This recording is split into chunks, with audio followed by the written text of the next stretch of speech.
पूछा है क्या? इसके आधार में तो आप क्या करते हो, 40% की वृद्धि करते हो। और इसके ऊंचाई को कितने प्रतिशत बढ़ाई जानी चाहिए?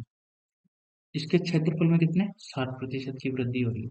दो चीज देखो, फर्स्ट तो ये आधार में वृद्धि कर रहा है और क्षेत्रफल में वृद्धि कर रहा है।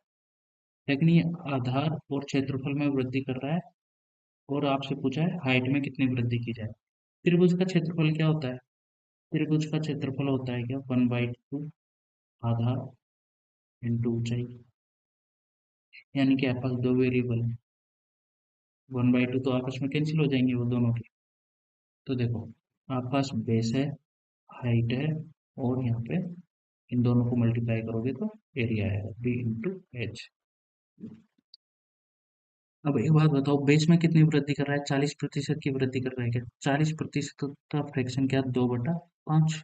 और क्षेत्रफल में 60% की वृद्धि कर रहा है, 60% का फ्रैक्शन कितना है, 3/5।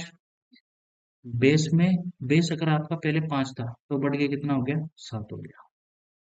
और एरिया अगर आपका पहले 5 था तो बढ़ के कितना हो गया, 8 हो जाएगा, 3 बढ़ाना है। ये लो।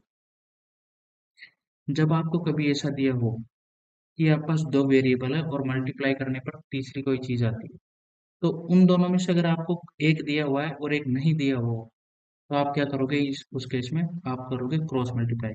क्रॉस मल्टीप्लाई क्या, इस वाले को इससे मल्टीप्लाई, ठीक है, और उसको यहाँ पे लिखना है, 5 गुणा 7, ठीक है।